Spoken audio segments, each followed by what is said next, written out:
안녕하세요. 장원법률사무소입니다. 오늘은 횡령에 대해 알아보겠습니다. 종이다리라는 일본 영화를 아시나요? 한국에서 드라마로 리메이크되어 여러분에게도 익숙하신 작품인데요. 하루하루 의미 없이 살아가던 주부인 은행원이 우연히 고급 화장품을 사기 위해 충동적으로 고객 예금을 횡령하게 됩니다. 첫 범행이 발각되지 않자 그녀는 점점 과감하게 범행을 저지르게 되죠. 영화 같은 일이 실제로도 일어납니다. 공금 횡령에 관한 상담을 하다 보면 범죄의 진행에 있어서 몇 가지 공통점이 보입니다. 처음엔 그리 크지 않은 액수의 회사 돈을 몰래 사용하는 것으로 시작합니다. 그때만 해도 횡령할 생각은 없었고 잠깐 사용하다 바로 돌려놓으려고 했던 것이죠. 하지만 액수가 점점 커지면서 바로 메꾸지 못하거나 갑작스레 상사가 출납을 점검하면서 발각된 사례가 많았습니다. 공금을 횡령하면 어떤 죄가 성립할까요? 위탁관계에 따라 타인의 금전 등 재물을 보관하는 사람이라는 신분에 있을 때 횡령죄가 성립합니다. 금전의 경우 대법원은 보관하는 사람의 의미를 매우 넓게 보고 있습니다. 금전 출납에 구체적 직책을 필요로 하지 않고 일시적으로 타인의 돈을 보관하는 관계에서도 넓게 인정합니다. 우연히 타인이 자신의 계좌에 잘못 입금한 돈을 출금해 사용하는 경우까지도 횡령죄가 됩니다. 잠깐 사용하고 돌려줬어도 횡령죄가 되나요? 공금 횡령 관련하여 가장 많이 하시는 질문입니다. 바로 갚을 생각으로 잠시 썼고 다시 회사 계좌에 돌려놨다면 횡령죄가 성립하지 않는다고 생각하시는 분이 많습니다. 횡령죄를 저지른 이후 돌려주려 했다거나 실제로 돌려주었다고 하더라도 횡령죄가 됩니다. 최근에도 업무상 횡령죄를 저지른 피고인이 자신은 인출한 돈을 회사에 돌려줄 마음이 있었으니 횡령죄가 아니라고 주장하며 대법원까지 간 사건이 있었는데요.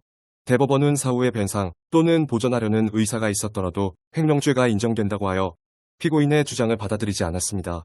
물론 공금을 다시 돌려줬다면 참작되어 형량에 영향을 줄 수는 있겠지만 무죄가 되는 것은 아닙니다. 구체적으로 어떻게 처벌받을까?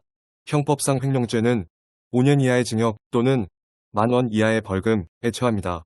만약 업무상 횡령죄가 된다면 10년 이하의 징역 또는 3천만 원 이하의 벌금에 처할 수 있습니다.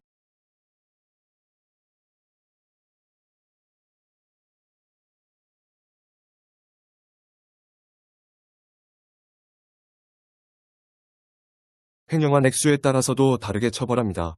횡령액이 1억 원 미만인 경우 징역 4월 이상 1년 4월 이하 징역형, 횡령액이 1억 원 이상 5억 원 미만인 경우 징역 1년 이상 3년 이하 징역형, 횡령액이 5억 원 이상 50억 원 미만인 경우 2년 이상 5년 이하의 징역형에 처하게 됩니다. 이러한 기본 형량 기준에 전과 여부, 범행이 반복된 횟수, 피해 금액 등 여러 상황에 따라 처벌의 정도는 가중될 수도 감경될 수도 있습니다. 횡령하여 얻은 이익은 몰수하고 이미 소비한 경우 추징도 할 수 있습니다. 바늘 도둑이 소도둑 된다는 말이 있습니다. 가볍게 시작했던 횡령이 점점 금액이 커지면서 걷잡을 수 없는 범죄로 커가는 것이 공금횡령 사건입니다. 공금횡령으로 고소가 되면 수사 과정에서부터 자신을 방어하고 피해자와 금전적 보상 및 화해 등 법률 전문가 없이는 준비하기 어려운 일들이 기다리고 있습니다. 혼자서 고민하지 마시고 바로 변호사의 도움을 받으실 것을 권합니다. 이미 이런 일이 벌어졌다면 더 늦기 전에 수습해야 합니다. 골든타임을 놓쳐 고발된 뒤에 무방비 상태로 수사를 받으시게 된다면 일이 훨씬 커지게 됩니다. 저희 장원법률사무소는 형사 전문 대표 변호사가 직접 상담하고 진행합니다. 함께하면 다릅니다. 봐주셔서 감사합니다. 이상 장원법률사무소였습니다.